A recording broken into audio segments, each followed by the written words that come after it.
ఆదేశించారు ముఖ్యమంత్రి గారు కూడా కొడంగల్ పోయే రూటు అక్కడ ఎక్కువ యాక్సిడెంట్లు అయ్యే జోన్ అది మేము వెంటబడి ట్రాన్స్లోకేట్ ట్రీస్ని కూడా చేంజ్ చేసి నిన్న మొన్న వర్క్ స్టార్ట్ చేసినాం 3 ఏళ్ళకి ఎక్కడైందో మీరు పోయి చూడండి నా దగ్గర వీడియోస్ ఉన్నాయి పంపిస్తాను అలా చెప్పుకుంటూ పోయి అధ్యక్ష ఈ రోడ్డు ముందుగా మదన్ గారు అడిగిన రోడ్డు విషయంలో సకాలంలో డిపిఆర్ పంపించి అపాయింటెడ్ డేట్ తీసుకొని మీరు చేసి ఉంటే ఇప్పటికీ అది 165 కిలోమీటర్స్ సార్ అది 3,000 కోట్ల రూపాయల రోడ్ అది ఆ రోడ్డు మీరు దాని మీద రివ్యూ చేసి చర్యలు తీసుకుంటే ఇప్పటికి స్టార్ట్ అయ్యేది అప్లోడ్ మన చేతులు ఉంటుంది సార్ అది గౌరవ సభ్యులు తెలుసుకోవాలి సభ్యులు మీరు మినిస్టర్గా 5 ఏళ్ళు చేసిను ఇక మీ అనుకుంటే ఎక్కువ నేను విమర్శించదలుచుకోలే ఇప్పుడు అయిపోయిన దాని గురించి మాట్లాడి సమయం వృధా అధ్యక్ష 10 ఏళ్లలో రాష్ట్రంలో రోడ్లను విధ్వంసకరంగా చేసి గుంత లేని రోడ్లు లేదు అధ్యక్ష గతంలో కేటీఆర్ గారు గౌరవ సభ్యులు ఎక్కడైనా గుంత చూపి 1000 రూపాయలు ఇస్తున్నారు మేము పోయి చూద్దాం అధ్యక్ష ఈరోజు కూడా మేము ఇప్పుడిప్పుడే గుంతలు పుడుస్తున్నాం గుంతలు రోడ్లు లేని అధ్యక్ష గుంతలు లేని రోడ్డు ఎడుతున్నాం మనకు సమయం ఇచ్చేది కాదు రాష్ట్ర ప్రజలందరూ రోడ్ల మీద తిరుగుతున్నాం సభ ద్వారా వాళ్ళు వింటున్నారు రోడ్ల పరిస్థితి ఏందో పంచాయతీరాజ్ గారు రోడ్ల పరిస్థితి ఏ విధంగా ఉంది మా రోడ్లు ఏముంది అవన్నీ కూడా మేము ఒక ప్రణాళికాబద్ధంగా క్యాబినెట్లో పెట్టి హ్యామ్ రోడ్ ద్వారా కొన్ని రాష్ట్ర ఫండ్స్తోని ఏ విధంగా మట్టి రోడ్డు లేకుండా చేయాలని చాలా ఫాస్ట్ ట్రాక్లో వర్క్ చేస్తున్నాం అందులో మీకు కొన్ని విషయాలు చెప్పాలి అధ్యక్ష మొన్న కూడా ఉదాహరణకు చెప్తున్నా రెండవది ఎందుకంటే మీరు మధ్యలో పాత ఆన్సర్ చెప్పడం జరిగింది మీ మాజీ మంత్రి గారు ప్రశాంత్ రెడ్డి గారు సార్ రోడ్లు అనేది చాలా ముఖ్యం సార్ మంచి ప్రాణాలు పోతే భగవంతుడు కూడా తీసుకురాలేడు డబ్బులు పోతే సంపాదించుకోవచ్చు ఏది పోయినా చేసుకోవచ్చు వీళ్ళు ఏం చేసింది అధ్యక్ష రెన్యువల్స్ 5 ఇయర్స్గా నేను కూడా పార్లమెంట్ సభ్యునిగా సిద్దిపేట వరకు నాకు ఉన్నది సిద్దిపేట జిల్లాలో కూడా 4 మండలాలు ఉన్నాయి ఆయన ఒక కాన్ఫరెన్స్లో ఉన్న రోడ్డు ఎక్కడ పోయినా గుంతలు రోడ్డు లేదు అధ్యక్ష 5 ఏళ్లలో విధ్వంసం చేసి ఈరోజు ఆ బాధ్యత మేము తీసుకొని ఒకవైపు కేంద్ర ప్రభుత్వం దగ్గర ఎప్పటికప్పుడు చేస్తూ ఎంతెందుకు అధ్యక్ష హైదరాబాద్ సెంటర్లో ఉప్పల్ నుంచి గట్కేసర్ పోయి అరే మీకు మీరు చెప్పే నిజాలంటే ప్రజలు ఎక్కడ మిమ్మల్ని అర్థం చేసుకుంటారు అని మీరు ఉప్పల్ నుంచి అక్క 6.5 ఎకరాల 6.5 కిలోమీటర్ ఫ్లైఓవర్ అధ్యక్ష 6.5 ఏళ్ళు అయింది అధ్యక్ష సేమ్ మొన్న కూడా 6.5 సంవత్సరాలు ఎగ్జాంపుల్ చెప్తున్నా మధ్యలో గతంలో గౌరవ సభ్యులు ప్రశాంత్ రెడ్డి గారు లేచింది కాబట్టి పాదయ్య చెప్పవలసి వచ్చింది నేను ఆయన గౌరవ సభ్యులు ఫ్లైఓవర్ అధ్యక్ష 7 కిలోమీటర్ల అధ్యక్ష 7 కిలోమీటర్ల ఫ్లైఓవర్లో పిల్లర్ చేసి పెట్టిన ఒక స్లాబ్ వేయలే ఆ కాంట్రాక్టర్ మీద చర్యలు తీసుకోకుండా ఈరోజు కాంట్రాక్టర్ నొప్పించి నేను దాన్ని మనం స్టార్ట్ చేయించిన హైదరాబాద్ విజయవాడ రోడ్డు జాతీయ రహదారిగా 6 లేన్ చేసేది ఉండే మీకేమైనా రోడ్ల మీద ఐడియా ఉందా ఎంతసేపు పైసలు వచ్చాయి కాళేశ్వరం తప్ప మీకు రోడ్ల మీద మీకేమో తెలుసా కాళేశ్వరం మిషన్ భగీరథ ఒక్క రోడ్ వేసావా ఒక్కసారి సార్ చాలా ఇంపార్టెంట్ సార్ మీరు గౌరవనీయులు మాజీ ముఖ్యమంత్రి గారు పోయే అధ్యక్ష ఎంత బాధ అనిపిస్తా అంటే ఫామ్ హౌస్ పోతానికి 6 రూట్లలో 700 కోట్లతో ఎక్స్ప్రెస్ హైవేలు వేసుకున్న అధ్యక్ష ఆర్ఎండ్బి మినిస్టర్ గారు నా భువనగిరి పార్లమెంట్ పక్కకు వస్తుంది 6 రూట్లలో ఎక్స్ప్రెస్ హైవేలు రాష్ట్రం మొత్తం వదిలిపెట్టి ఫామ్ హౌస్కే 700 కోట్ల రోడ్ వేసాను అందుకనే గౌరవ సభ్యులు మన హరీష్ బాబు గారు చెప్పే విషయంలో కూడా తప్పకుండా రాజీవ్ రహదారిని దాని మీద మననే గౌరవ ముఖ్యమంత్రి గారు నేను ఇప్పుడు మా మదన్ చెప్పిన రోడ్డు కానివ్వండి శ్రీశైలం పోవడానికి కల్వకుర్తికి వెళ్ళి శ్రీశైలం వరకు 62 కిలోమీటర్ల ఎలివేటెడ్ కారిడార్ కూడా ఇన్ ప్రిన్సిపల్ అప్రూవ్ చేయించి డిపిఆర్కి ఆర్డర్ ఇవ్వడం జరిగింది. అది అమరాబాద్ టైగర్ ఫారెస్ట్ మీదుగా ప్రకాశం ఆంధ్రాకు పోవాలంటే 60 కిలోమీటర్లు తక్కువైతుంది. అది రిజర్వ్ ఫారెస్ట్ కాబట్టి ల్యాండ్ ఫారెస్ట్ వాళ్ళు ఇయ్యరని చెప్పి ఫ్లైఓవర్ కడుతున్నాం. దాన్ని కూడా ఇన్ ప్రిన్సిపల్గా ఒప్పించాం. దాంతోపాటు ఈరోజు విజయవాడకు కూడా మార్చి వరకు దాని డిపిఆర్ టెండర్ పిలిచినాం, 6 లేన్గా చేస్తున్నాం. అలాగే గౌరవ సభ్యులు చెప్పిన హరీష్ బాబు గారు చెప్పిన రామగూడెం రోడ్డు కూడా నేషనల్ టేక్ ఓవర్ చేయండి. 2035 వరకు ఉన్న అది టర్నింగ్స్తో రోడ్డు కూడా సేఫ్టీ లేదు, దాన్ని కూడా నేషనల్ హైవే తీసుకోవాలని ప్రయత్నం చేస్తున్నాం. తప్పకుండా రాష్ట్రంలో ఒకటే అధ్యక్ష మా టార్గెట్ అన్ని ప్రాజెక్టుతో ప్రతి విలేజ్ నుంచి మండల కేంద్రానికి సింగిల్ బీటీ రోడ్, మండల కేంద్రానికి వెళ్ళి district head quarter double 2 lane road. వీళ్ళు 10 ఏళ్ళల్లా చేసింది ఏమీ లేదు అధ్యక్ష. చేసిన 99% అట్లా చెప్పడానికి కూడా కొంచెం అధ్యక్ష వీళ్ళ ఒక నిమిషం అధ్యక్ష 99% అయిపోతే మాకు పనే లేదు అధ్యక్ష. ఇప్పుడు మీకేం పని ఉంది? మీరు ఆరోగ్య శాఖ మంత్రిగా అధ్యక్ష వారు మా గౌరవ సభ్యులంటే ప్రశాంత్ రెడ్డి గారిని మాకు గౌరవం.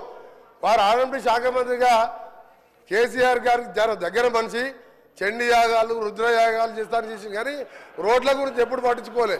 నువ్వు 99% చేస్తే నాకేం పని ఉండే? మా సీతక్కకేం పని ఉండే? ఒక్క రోడ్ లేదు అధ్యక్ష. ఆయన 99% చేసినట్ట ఉప్పల్ రోడ్ అధ్యక్ష. సార్ దానికి టైం ఇవ్వాలి సార్. ఉప్పల్ సెంటర్ పోదాం అధ్యక్ష. లక్షల మంది రోజు వరంగల్ పోతారు, భువనగిరి పోతారు, యాదగిరి కూడా 1,00,000 మంది భక్తులు పోతారు. 7 ఏళ్ళు అయింది. ఏంది అధ్యక్ష ఈ గవర్నమెంట్ 10 ఏళ్ళ గవర్నమెంట్ ఉన్నట్ట పిల్లలు చేసి వదిలిపెట్టిన అధ్యక్ష. నేను కింద రోడ్స్ ఆగండి, కొంచెం వాస్తవాలు చెప్పాలి. హరీష్ రావు గారు బాగా చేసిన లేదు. హరీష్ రావు గారు సార్ హరీష్ రావు గారు దయచేసి హరీష్ రావు గారు చెప్తాడు సార్. మీరు ఇంతకుముందు గౌరవ సభ్యులు ఇంతకుముందు ఫీజు రియంబర్స్మెంట్ మాట్లాడదా, ఇది ముఖ్యమైన విషయం. హరీష్ రావు గారికి మీ ద్వారా హరీష్ రావు గారికి మీ ద్వారా రిక్వెస్ట్ చేస్తున్నా హరీష్ రావు గారికి సీనియర్ సభ్యులు హరీష్ రావు గారు రిక్వెస్ట్ చేస్తున్నారు సార్. రిక్వెస్ట్ అని చెప్తున్నా కూడా కూర్చుంటలేదు ఆయనకు నిజంగా ఆయనకు మర్యాద ఉంటే నేను రిక్వెస్ట్ అని చెప్తున్నా సార్. నేను రిక్వెస్ట్ చేస్తున్నా. ఉప్పల్కి వెళ్ళి గట్కేశారు సార్. ఎంతమంది చనిపోయారు సార్ తెలియాలి సార్. ఇది ప్రజలకు తెలియాలి సార్. ఒకటి సార్ హరీష్ రావు గారు మీరు సీనియర్ సభ్యులు సార్. క్వశ్చన్ ఎవరైనా ఇంత ఇంపార్టెంట్ క్వశ్చన్ రోడ్లు అనేది చాలా ముఖ్యం సార్. హరీష్ రావు గారికి ఏంటంటే హరీష్ రావు గారికి దబాయించడం ఒకటి తెలుసు అధ్యక్ష. ఆయనకు దబాయించడం ఒకటి తెలుసు, ఆయన పనిచేసేది తెలియదు సార్. 5 ఏళ్ళు ఇరిగేషన్ మినిస్టర్గా మీరు డిస్టర్బ్ హరీష్ రావు గారు, ఇది పద్ధతి కాదు. నేను ఉన్న రోడ్స్ మీద చెప్తున్నా. ఉప్పల్ నుంచి సార్ అది కూడా వస్తా, ఆడికి కూడా వస్తా చివరిగా ఆడికి కూడా వస్తా. ఫైనల్గా సార్ ఓఆర్ఆర్ అంటే సార్ ఉప్పల్కి వెళ్ళి గట్కేసరికి పోయేది నేను చెప్తే దానికి మాట్లాడలేదు. ఇప్పుడు నేను స్టార్ట్ చేయించా. ఇంకొకటి సార్ చివరిగా చెప్తున్నా. హరీష్ రావు గారు నువ్వు నీకు నువ్వేం చేస్తావా? నువ్వు కమిషన్ తీసుకొని కూలిపోయే కాళేశ్వరం ఎట్లా కమిషన్ తిన్నావు నీకేం తెలుసు సార్? ఒక నిమిషం లాస్ట్ విషయం ఓఆర్ఆర్ సార్. ఇవాళ హైదరాబాద్ ప్రపంచ పటంలో పెట్టింది కాంగ్రెస్ ప్రభుత్వం. ఓఆర్ఆర్ నిర్మించి 6,500 కోట్ల జైకా ఫండ్స్ తోని 1000 ఎకరాలు సేకరిస్తే ఆ రోడ్డుతో హైదరాబాద్ కోకాపేట్ ఫైనాన్షియల్ డిస్ట్రిక్ట్ అదే ఏరియాలో ఎయిర్పోర్ట్ కడితే కోకాపేట్ అమ్ముకున్నారు అధ్యక్ష. 1,00,000 కోట్ల విలువ చేసే సార్ ఇది మంచి పద్ధతి కాదు సార్. నేను ఉన్న వాస్తవాలు చెప్తున్నా రోడ్లు ఏ చేత కాదు, రోడ్లు ఏ చేత కాదు, కూలిపోయే ప్రాజెక్టు కట్టొచ్చు, కమిషన్ తినొచ్చు. నేను ఒకటే చెప్తున్నా అధ్యక్ష, ఓఆర్ఆర్ అమ్ముకొని అందులో 7,000 కోట్లకి 1,00,000 కోట్ల విలువ చేసి ఓఆర్ఆర్ అమ్ముకొని ఒక నిమిషం సార్ 1,00,000 ఈ రోజు సార్ మళ్ళీ చెప్తున్నా, గర్వంగా చెప్తున్నా, గౌరవ ముఖ్యమంత్రి గారు గడ్కరీ గారు సహాయంతో ఈ రోజు రీజనల్ రింగ్ రోడ్ అనే ప్రపంచ స్థాయి స్టాండర్డ్స్ తో రీజనల్ రింగ్ రోడ్ ని వచ్చే మార్చి నాటికి భూసేకరణ చేసి రీజనల్ రింగ్ రోడ్ కూడా ఆర్ఎండ్బి శాఖ ద్వారా నిర్మించబోతున్నాం. హరీష్ రావు గారికి చెప్తున్నా, ప్రశాంత్ రెడ్డి చెప్తున్నా, మీరు చెయ్యలే ఒక్క పని చేయకుండా మీరు వాస్తవాలు చెప్తే భయపడతారు, వాస్తవాలు చెప్తే భయపడతారు. అందుకని చెప్తున్నా, వారు చేయలేని విషయాలన్నీ కూడా సార్. చివరిగా ట్రిపుల్ ఆర్ని రీజనల్ రింగ్ రోడ్ దాదాపు 38,000 కోట్లతోని వచ్చే 4 ఏళ్లలో పూర్తి చేసి హైదరాబాద్ ని ప్రపంచ పటంలో పెట్టాలనేదే మా ప్రభుత్వ లక్ష్యం. థ్యాంక్ యూ అధ్యక్ష. గౌరవ శాసనసభ్యురాలు శ్రీమతి సబితా ఇంద్రారెడ్డి గారు.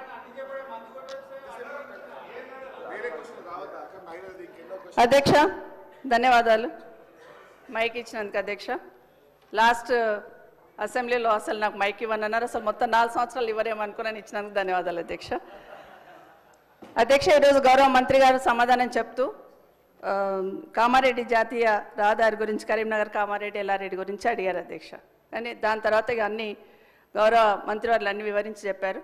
కానీ ఒకటి, మీరు పోతున్న రోడ్డు కానీ నేను పోతున్న రోడ్డు కానీ ముఖ్యమంత్రి గారు పోతున్న రోడ్డు కానీ Bijapur to Hyderabad to Bijapur road అధ్యక్ష, మన్నెగూడ నుండి బీజాపూర్ వరకు కంప్లీట్ అయింది. ఈ రోడ్ కూడా శాంక్షన్ వచ్చి 2 సంవత్సరాలు అయిపోయింది. ఎన్నికల కన్నా ముందే ల్యాండ్ అక్విజిషన్ 1,300 కోట్లు పెట్టి ల్యాండ్ అక్విజిషన్ కూడా కంప్లీట్ చేస్తున్నాం.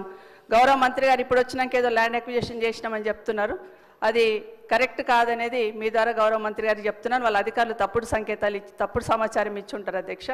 1,300 కోట్లు పెట్టి అప్పుడే ల్యాండ్ అక్విజిషన్ చేస్తున్నాం. కానీ ఎందుకు ఆగింది అనేది, అక్కడ ఎంతమంది ప్రాణాలు పోతున్నాయని మనందరికీ తెలుసు అధ్యక్ష. 2 రోజులకు ఒక యాక్సిడెంట్ అవుతుంది, ఎంతమంది ప్రాణాలు పోతున్నాయి. ఎన్జిటీలో కేసు వేసిండ్రు అధ్యక్ష. ఎన్జిటీలో కేసు వేసినప్పుడు అధికారులు కరెక్ట్ అయిన ఇన్ఫర్మేషన్ ఇచ్చి దాన్ని స్టే వెకేట్ చేయించాలి అధ్యక్ష. మొన్న 13th రోజు ఎన్జిటీలో కేసు ఉండింది, ఆ స్టే వెకేట్ అయ్యిందా, నిజంగా రోడ్ మీరు స్టార్ట్ చేస్తున్నారా, వర్క్ స్టార్ట్ అయిందా, ఆ క్లారిఫికేషన్ కావాలి అధ్యక్ష. ఎందుకంటే ఊరికే చెప్పడం కాదు అధ్యక్ష. 13th రోజు కేసు ఉండింది, అది వెకేట్ చేశారా, వెకేట్ చేస్తే ఎప్పటి నుండి స్టార్ట్ చేస్తున్నారు, వెకేట్ అయ్యిందా అనేది మీరు చెప్పండి అధ్యక్ష. ఎందుకంటే అది కరెక్ట్గా స్టార్ట్ కాలేదు అధ్యక్ష. నేను మొన్న యాక్సిడెంట్ అయినప్పుడు గౌరవ కలెక్టర్ గారితో మాట్లాడి కనీసం సైడ్ బాంబ్స్ అన్న క్లియర్ చేయండి, గడ్డితోని యాక్సిడెంట్ అవుతుంది అది తీయండి అంటే అది మాత్రమే క్లియర్ చేస్తున్నారు తప్పిస్తే రోడ్ స్టార్ట్ అయింది కాదు అధ్యక్ష. అది స్టార్ట్ కానే కాదు. ఒకవేళ నిజంగానే చెట్లు తొలగించడానికి ఇబ్బంది ఉందన్నప్పుడు చెట్లు లేని దగ్గరనన్నా రోడ్ చేస్తామనన్నా క్లారిఫికేషన్ తీసుకొని ఎన్జిటి దగ్గర పర్మిషన్ తీసుకున్నా స్టార్ట్ చేయాలి అధ్యక్ష. మీకు తెలుసు అధ్యక్ష ఎన్ని యాక్సిడెంట్లు అవుతున్నాయి, దయచేసి ఆ రోడ్ మీద క్లారిఫికేషన్ అని గౌరవ మంత్రి గారిని కోరుతా ఉన్నాను అధ్యక్ష. ఇది ఒక్కటే ప్రశ్నకు పరిమితమై జవాబు చెప్పండి సభ్యురాలు. అంటే సార్ ఎప్పుడు కూడా హౌస్ ద్వారా మీ ద్వారా హౌస్ ద్వారా ప్రజలను మిస్గైడ్ చేయొద్దు. ప్రాజెక్ట్ కాస్ట్ ఈజ్ 800 కోట్లు, ల్యాండ్ ఎక్విజిషన్కు 1,300 కోట్లు వాళ్ళ ప్రభుత్వంలో చెల్లించిన అధ్యక్ష. నిజంగా చెప్పడానికన్నా 130 కోట్లు ల్యాండ్ ఎక్విజిషన్ పే చేసిండు, అప్పటికి అపాయింటెడ్ డేట్ రాలేదు, ఎన్జిటీలో స్టే ఉన్నది, స్టే మన వెకేట్ చేపించి స్టే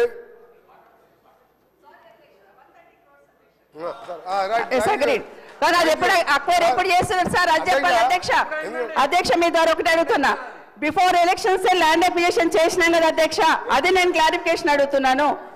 అప్పటి నుండి జరుగుతుంది కదా, ఎన్జిటీలో కేసు ఏమైందని సూటిగా అడుగుతున్నాను అధ్యక్ష. 840 కోట్లే శాంక్షన్ రోడ్కి, 130 కోట్లు ల్యాండ్ అక్విజిషన్ చేసుకున్నాము, అది కరెక్ట్ అధ్యక్ష, అయిపోయింది కంప్లీట్. కానీ ఎప్పటి నుండి ఎప్పుడు వెకెట్ అవుతుంది ఎన్జిటీలో మాత్రమే అడుగుతున్నాను అధ్యక్ష. ఎన్జిటీలో క్లియర్ అయింది, 28/11 రోజు అపాయింటెడ్ డేట్ ఇచ్చిండ్రు, 29th రోజు ఈ 29 మొన్న నవంబర్ మొబైలైజేషన్ వర్క్ స్టార్ట్ అయింది. వారు అదే జిల్లా వారు ఇప్పుడు పోయి చూసుకోవచ్చు వర్క్ నడుస్తుందా లేదా.